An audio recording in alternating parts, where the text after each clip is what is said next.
We're back to the Neil Haley Show, and I'm excited first to welcome my co-host, David Hollenbach of Hollenbach Leadership. David, how are you? I know you're excited about our guest, and again, I was giving him problems because he never picks the Steelers every year to go to the Super Bowl. But David, thanks for stopping by. Yeah, no, thanks for having me. All right, we've got Sean Salisbury. Everyone knows him, NFL analyst. Remember in the days, ESPN, everything, now with the Believe Podcast Network for the podcast. Sean, thanks for stopping by. And did you ever think, with your career in the NFL, because we all know and how well you played in the pros and also college, that you would be so well known as an NFL analyst? You're like one that you look in that list of NFL analysts throughout the years, that you would be so well known that everyone knows your name a lot of ways. Did you think that would happen for you? Well, you hope, Neil, and thank you for having me on. Dave, it's great to see you. I appreciate you guys, and I'm always humbled when somebody has me on because my mother, when she was alive, I still had to take the trash out at home, so I'm not even a household name in my own home. But yeah, you know what? You go, it's strange. When people see all those years you play football and you say, okay, somebody can talk to you about football, or all the years you're doing something else, an analyst. I mean, they do always remind everybody, you and John Clayton. I probably get that more in airports, on 4 downs than anything we've ever done.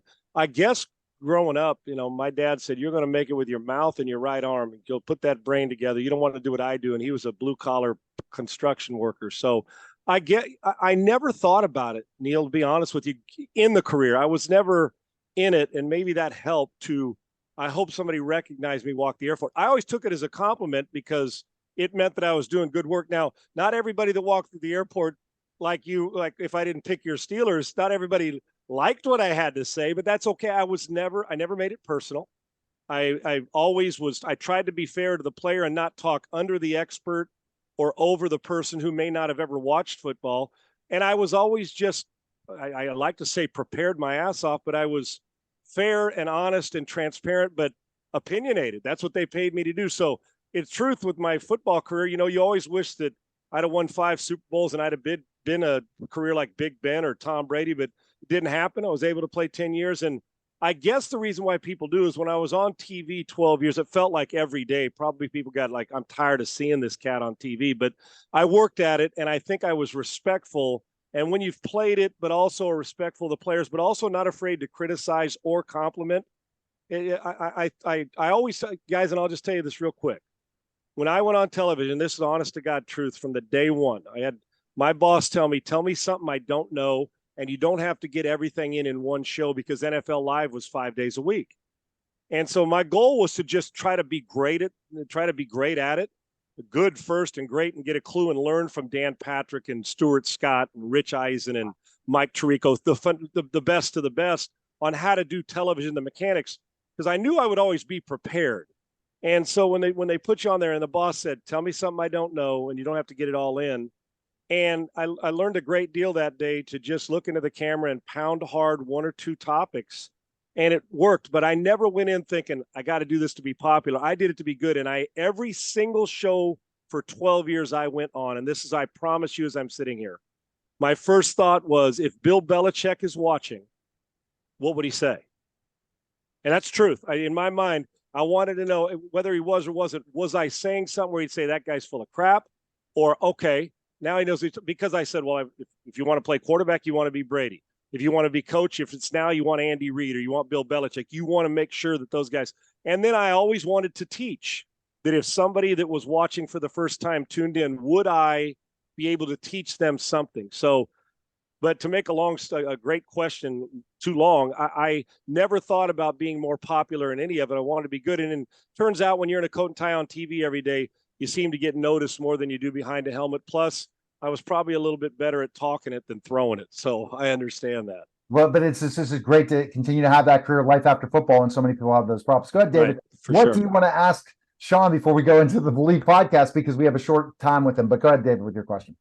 No, the one question that came up as you were talking was, through your career, you've held these leadership positions, being quarterback in your college career and the NFL, and then now you're in a role where you're passing on knowledge. Through your career, you've had to pick up bits of wisdom. What is one piece of wisdom that you've made your own and passed on to others?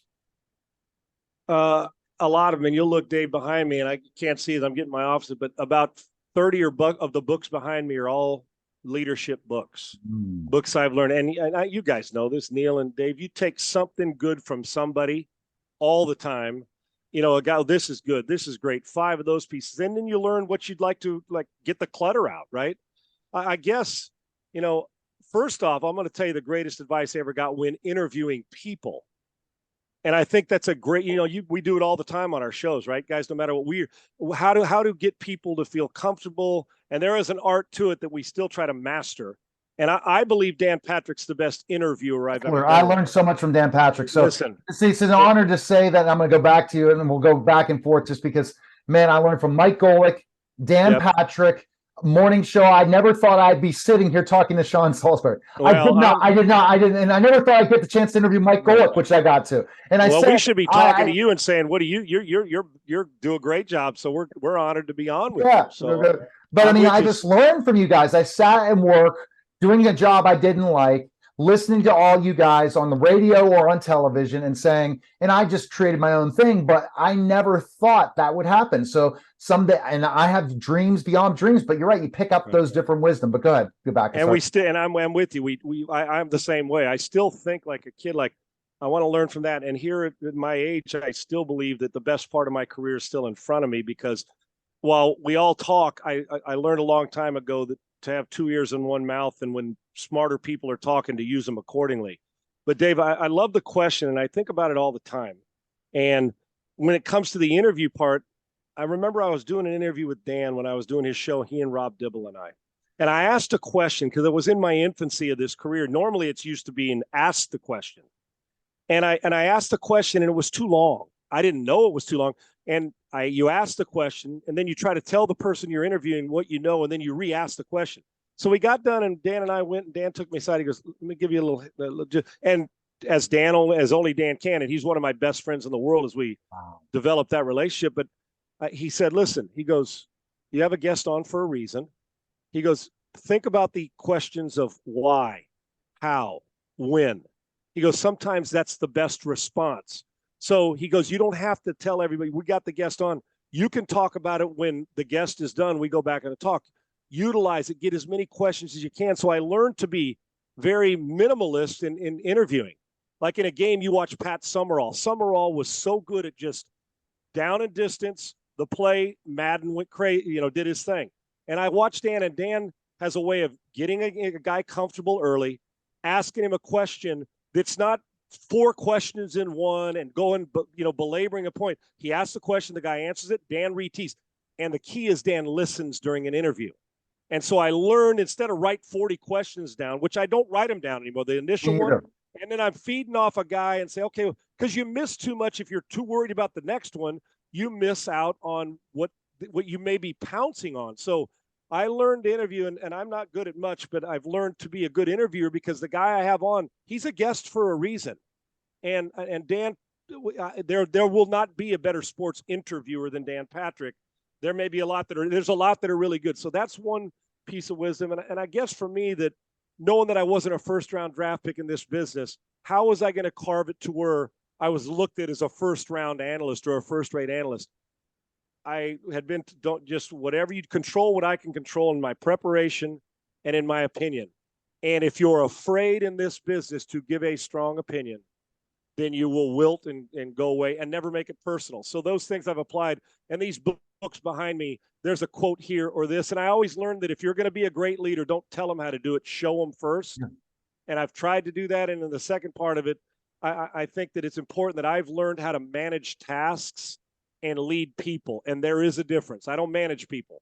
I manage tasks and lead people. So it comes from different areas, but I think I probably learned more about the business just watching and listening to Dan, and tough love from Dan.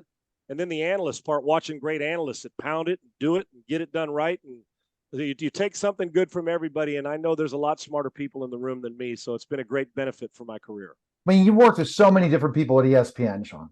You met, I couldn't imagine being in Connecticut, and who you've met and what celebrities and what huge superstars, which I consider you like one of those people. When you mentioned that name, when you talked about leadership, what leaders are you learning from, and are you looking to try to carve out some of these leaders and be your next part of your career, speaking and motivating people? Are you on that route, like a Lou Holtz, or different things of how some of these people, what they've done? What leaders are you reading books from, and where do you see yourself going? I appreciate that. And yes, real quick, it is. But think about the gauntlet of talent that I was for 12 years. Man. Dan, Mike Golick, Mike Greenberg, Stuart Scott, Rich Eisen, Michael Irvin was there, Mike Golick, Mark Schlereth. It's Kenny Mayne, John Butchie Gross, John Anderson, Carl Ravitch. I mean, it is, quite frankly, it's an embarrassment of riches in town. Susie Kolber, Linda Cohn, both Hall of Famers in my mind. I mean, it goes on, and it doesn't stop there.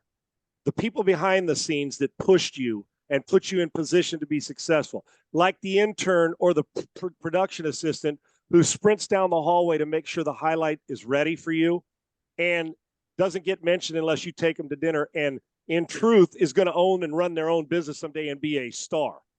I can tell you the talent that I ran across in that building was not only in front of the camera, behind it was off the charts. And as far as, great, I'm a Stephen Covey, and I read them all, whether it's The Best Year Ever, whether it's The Mind of a Leader, Trust and Inspire by Stephen Covey's son, which was one of the best books I've ever read. Leaders Eat Last by kind. And I read them all. They're not just there. You know how you get it? You open up, you got a briefcase and there's a sandwich in it. I do read them all. And I just got my master's degree at 59 years old from Texas A&M last December. Oh, congrats. I promised my mother and father that I was going to go get, and it's in the, sport management division. I promised my mom and dad at USC's graduation, I was going back to get my master's. I finished it in a little more than a year and a half.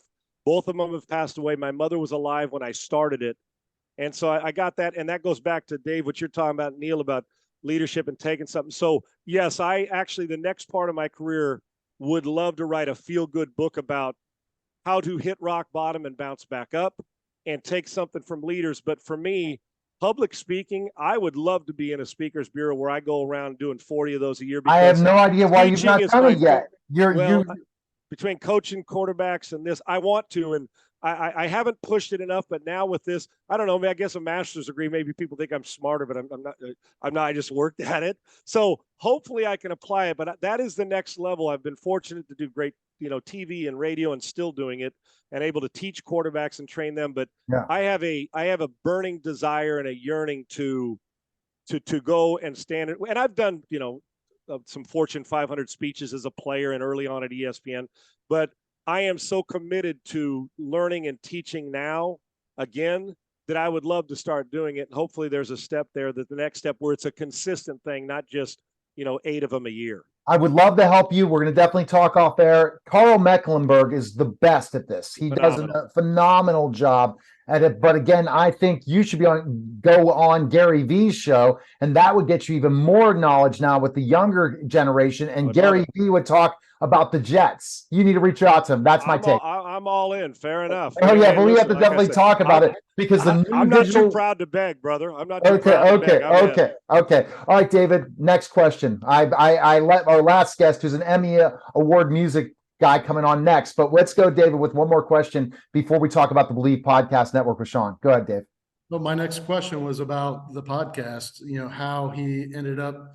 Well, I'll just ask: how did you end up doing a podcast, and what do you like more, being in front of the camera or hosting a podcast show?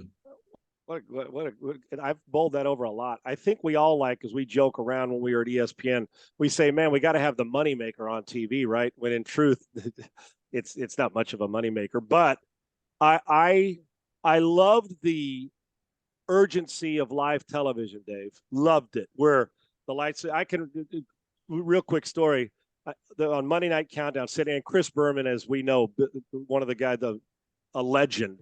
And to show you how good he is, I can remember we were getting ready to do Monday Night Countdown, and I was there. It was in the middle of my career at ESPN, and the director's in my ear says, Sean, is Boomer in studio yet? And on a live show, when it says 6 o'clock, it doesn't mean 6:01, right? We're going it live, and it ends at the right time.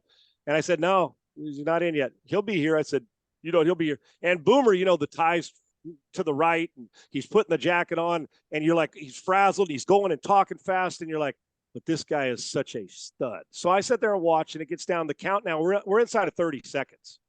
And we're doing Monday Night Countdown live. And then it's to 15. Sean, is he in studio? No. And boom, door pops open. And Boomer comes in. He's fixing up his tie.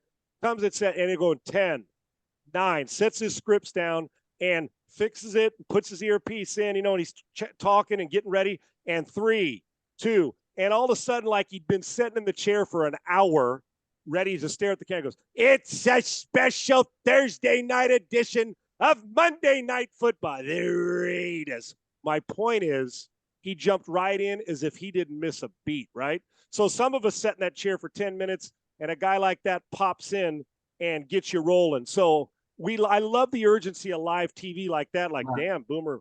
And then, bam, he goes and wins, and he's as good as it's ever been at that network. The urgency of live TV and to be on time and to look into the camera without having to think about it. That's one. I like the long form and be able to explain where it's not a 30-second or 60-second segment. So that's how I got it, podcasting, and that's the wave. And people want it in quick bursts now, which is becoming more urgent. But I like the ability to talk all sports. I actually like baseball and basketball more than football. So a podcast has also created the ability for me to study and try to be expertise in other sports that I loved more playing and I loved more talking about, and football is what I do. So I would say podcasting and radio first, although I'm not going to turn down an opportunity to, go on there and battle with Stephen A. Smith for a couple hours on one of those shows, which would be great in the morning. I love the debate part of sports on television. I love the long form, fans involved, and and the being able to dive into a topic and talk about it for 2 straight hours without interruption. I do like that. All right. Well, fantastic. People could check out your podcast again at Blea's Podcast Network. Do you have a website and stuff people can check you out? You know what? They can go to Sean Unfiltered on Twitter, and you can find me. I'm pretty simple and not a lot of high maintenance, and obviously catch me on Believe. And I am now the president of, I want you to get this new app. It's called PSF, Pro Sports Fans. It is the best fan-friendly app in the country, and it is coming. And it is fast and furious, and you're going to love it. Go get it, PSF. It's free, and you're going to love it. So I was named the president of that in January, and we've just kicked it off for baseball season, and football season is going to be unreal. Go check it out, guys. I'd love you to get on. All right. We definitely will. All right. You're listening and watching The Neil Haley Show, and we'll be back in just a moment.